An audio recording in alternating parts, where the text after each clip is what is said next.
Hi guys, thanks for joining me. So here is another completed build for the All at Sea group build, and as you can probably tell, it's one of the 4 destroyers from the Airfix box set, 1/600 scale. So this is HMS Campbeltown.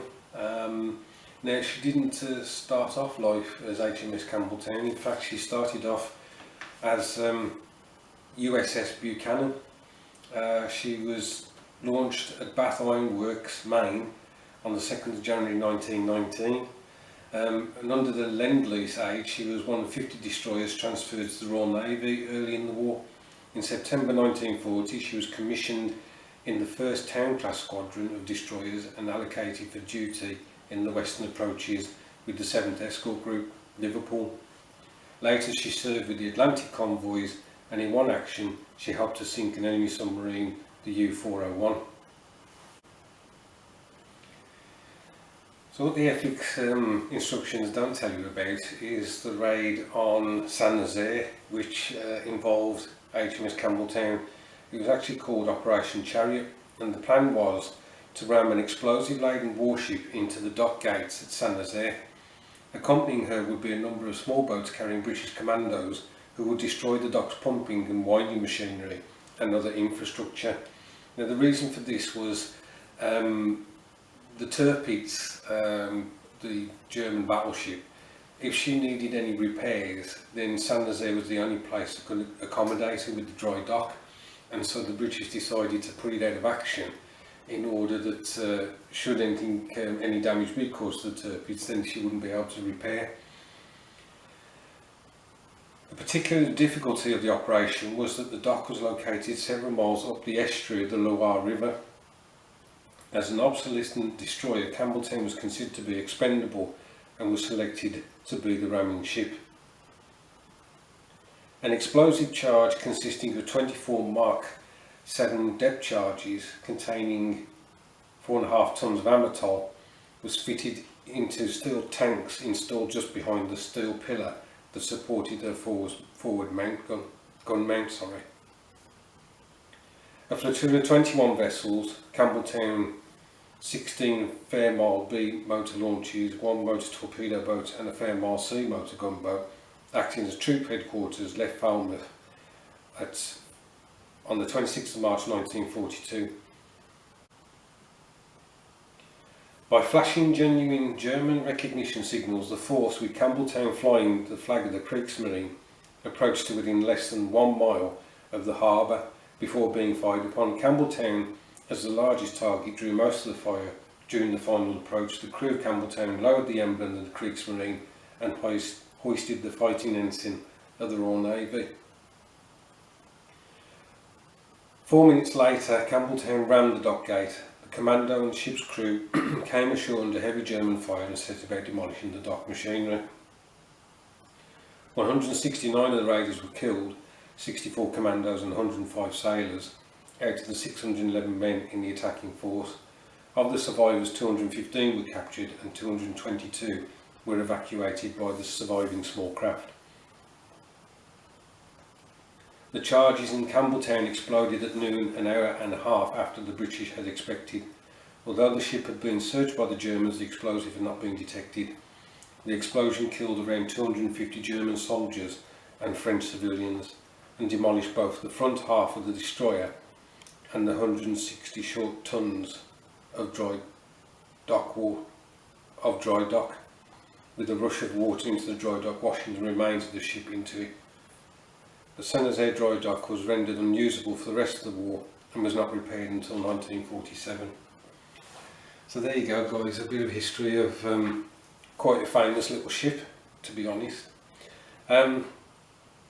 Just 1 or 2 things about the build. It was possibly, out of the 4 so far, it's been the most fun build. The only issue that you can have is with the derricks for the lifeboats. Obviously when fitting those, just try and get them as straight as possible, and whilst the glue is not completely set, if you just want to try and test fit the boats to make sure they fit in, that way then you can paint everything up and then put the boats on after. And that's what I did, and didn't have any issues.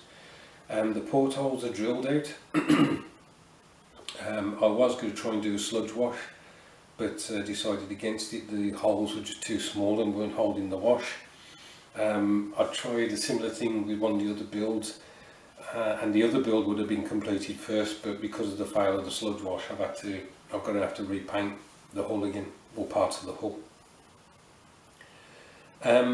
The propellers are unusable in this kit.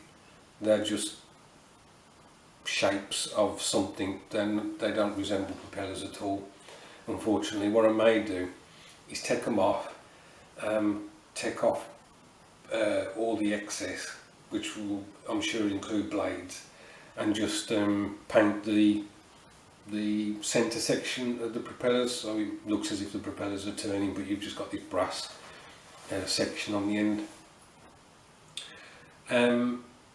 I got the boot line, the black boot line there, by primering the whole ship.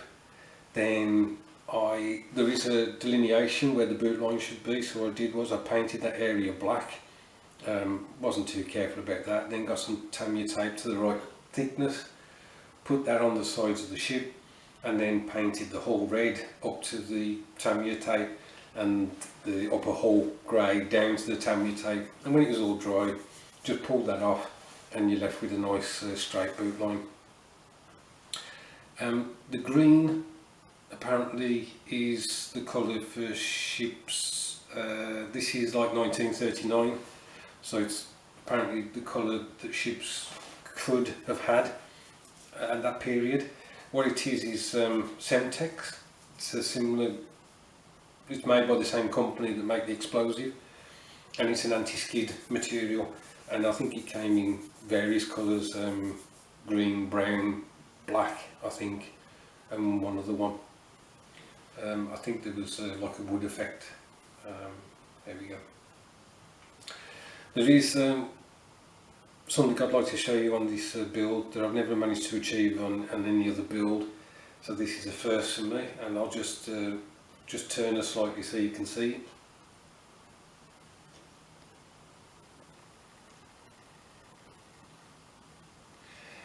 So if you can see the mast just behind the bridge, we've got some cables running down.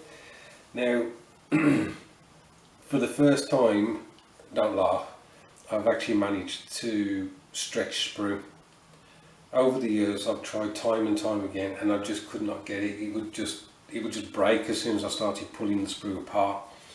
But because of all the plastic that was in the Airfix box set, I decided I would sit down and just practice it a bit and watch a couple of videos. Realised where I thought I was going wrong, and now I've just got tons of stuff. I was just having fun, just pulling stretch sprue. So that's a first for me, and I hope it's a technique that I'll be able to use on quite a few of the ship builds that I'm going to be doing, because the other systems I use, Easy Line and also the nylon mending thread, what was happening with that when I tried it on HMS Endurance, was it? I was trying to string it between the two masts, the front and back, and both systems were pulling and bending the masts because it was under tension. So I'm hoping that this won't be like that, because obviously it's plastic, so it's got some rigidity already, and it will just sit nicely between points, as opposed to trying to pull them together. There we go, guys. As I say, my latest entry into the All at Sea group build. I'm just having so much fun at the moment. Really appreciate Ian running this one, and I've got two others from this box set that are going to be finished possibly by the end of this week. I've still got the dedication build to the wife, HMS Eskimo, to do. So yeah, plenty to do, still happily modelling. I hope all your builds are going well. Really enjoying seeing all the big group builds. So many great builds coming on for that group build at the moment. So happy modelling, guys, and I'll catch up with you soon.